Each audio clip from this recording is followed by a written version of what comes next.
8-10 পদ রান্না করেছিলাম সেদিন। সবগুলো রান্না অমৃত হলেও একটাতে লবণ কম হওয়াতে শাশুড়ি যখন মুখ বেঁকিয়ে বলল, লবণ দেওয়ার সময় মন কোথায় থাকে?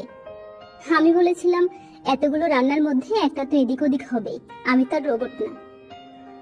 উনি পাত থেকে সে তরকারি ফেলে দিতে দিতে বলেছিলেন, বউ হতে গেলে রোবটের চেয়ে বেশি হতে হয়। ঘর ভর্তি গেস্টের সামনে আমি পানি দিয়ে ভাত আর রাগ দুইটাই গিলে খেয়েছিলাম। সবাই চুপ ছিল, কেউ কোনো উত্তর দেয়নি আমার হয়ে। রাতের বেলা শুধু সে তরকারির লবণ ঠিক রেখে অন্য সব তরকারির লবণ বাড়িয়ে দিয়েছিলাম। সবাই বুঝে আমার দিকে এমন ভাবে তাকিয়েছিল যেন আমি একটা আতঙ্ক। আমি নির্বিকারে যে তরকারির জন্য সকালে কথা শোনানো হয়েছিল সেটা দিয়ে খেয়ে নিলাম। পরে সবাই বলেছিল সকালে সব ভালোই ছিল, শুধু শুধু রাগালে মেয়েটাকে, কষ্ট করে রান্না করেছিল। কিন্তু সকালে কেউ আমার হয়ে একটা কথাও বলেনি। এরপর থেকে কেউ আমাকে এভাবে বলার সাহস পেত না। এমন না যে আমি সমালোচনা শুনতে ভয় পাই, ব্যাপারটা হলো মূল্যায়নের। আমি যে এত কষ্ট করে এত রান্না করেছি সেটার মূল্যায়ন তারা করেনি। 9টা রান্নার গুণ যখন একটাকে ছাপিয়ে যায়নি, সেখানে আমার মূল্যায়ন হয়নি, আমার কষ্টের মূল্যায়ন হয়নি। পরবর্তীতে এরকম কিছু বলার আগে তারা ভেবেছে এবং ভাববে। প্রতিদিন বিকালে নানা রকম নাস্তা বানাই আমি। ঘরের এক সদস্য বলেছিল তার খেতে ইচ্ছে হয় না, তবে সে খেত সব। তার যে ইচ্ছে করে না তা সে বাড়িয়ে চড়িয়ে বলতো।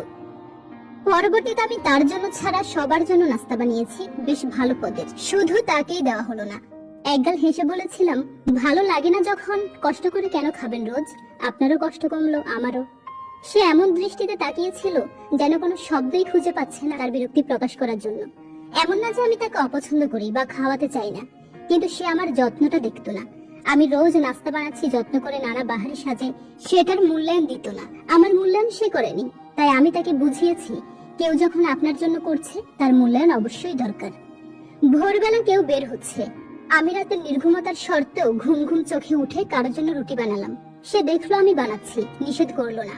সময় সুযোগ থাকার সত্ত্বেও সে না খেয়ে চলে গেল। এর পরের বার থেকে আমি ঘুম থেকে উঠিনি, যতই আমাকে ডাকা হোক। এমন না যে আমি উঠতে পারবো না কারোর জন্য, কিন্তু তার জন্য আমার উঠাটা তাকে মূল্যায়ন করতে হবে।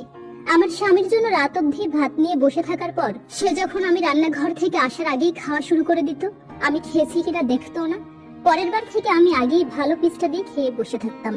এমন না যে আমার অপেক্ষা করতে খারাপ লাগে, কিন্তু যে আমার অপেক্ষার মূল্যায়ন করবে না তার জন্য আমি কেন বসে থাকবো?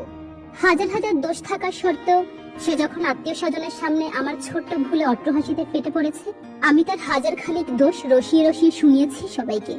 এমন না যে আমি প্রতিশোধ প্রবণ, কিন্তু তাকে বুঝিয়েছি প্রিয় মানুষটার সম্মান রাখা নিজেরই দায়িত্ব, আমাকেও মূল্যায়ন করতে হবে। সে আমার একটা দোষ